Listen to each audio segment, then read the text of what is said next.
దవాఖాన్ల మంత్రి Damodara Rajanarasimha sir NIMS దవాఖాన్ల cancer పేషెంట్ల కోసం మంచి సౌలత్ చేసిండట. ఉదికు మలి సర్కారు ఏలుబడిలకు వచ్చినాక సర్కారు దవాఖాన్లు మొత్తం సత్రోలు అవుతున్నాయి. ఏ దవాఖాన్ల సౌలతులు సక్కదనం లేవని అంటుంటే ఆ ముచ్చటినే చేసిండా అంటే చెప్తా పండ్రి. సుశీంద్ర అచ్చరాల 33 కోట్లతోనే నిమ్స్ల క్యాన్సర్ పేషెంట్ల కోసము లినియము యాక్సిలరేటరు మిషన్ను ఇట్లా కొలాయించిర్రట.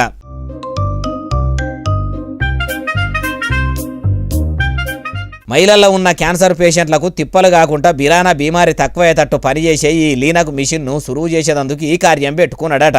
తెలంగాణ రాష్ట్రంలో పాడుమల్లె క్యాన్సర్ బీమారి బారిన పడి పరిశాన్ అయ్యేటోళ్లకు రోగం బిరానా కమ్మయ్యేటట్టు మలి సర్కారు మంచిగానే సవలతు చేస్తున్నదని అటు షెయి సర్కారు యుగురంతో మహిళా సంఘాల్లో ఉండే మహిళలందరికీ కూడా నెత్తురు పరీక్షలు చేసుకుంటా ఏమన్నా బీమార్లు ఉన్నాయా, అందరి పానాలు మంచిగానే ఉన్నాయా లేదో మొదలు అరుచుకునేటట్టు ఈ ఇగమత్ చేసినాము, ఇప్పటికీ మంచిగానే నడుస్తున్నదని చెప్పుకొచ్చిండట. అయ్యా దవాఖాన్ల మంత్రి దామోదర రాజనరసింహ సారు చెప్పుమంటే మీరు చదువు శారెడు బల్పాలు దోషడు అన్నట్టు మస్తుగానే చెప్తారు కానీ ఒక నిమ్స్ దవాఖాన్ల క్యాన్సర్ పేషెంట్లకు మిషన్ కొలాయిస్తేనే దవాఖాన్ల శాఖల దరిద్రం అంతా పోయినట్టు కాదు.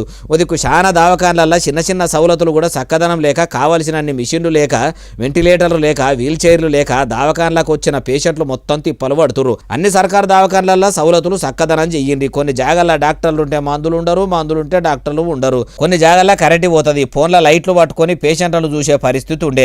మొదలు అసోటి బాధలు వాపి పబ్లిక్ అంతా కూడా సర్కారు దవాఖాన్లకే వచ్చేటట్టు సౌలతులు చెయ్యండి సార్ అంటుర్రు ఈ ముచ్చటిన్నోళ్ళు.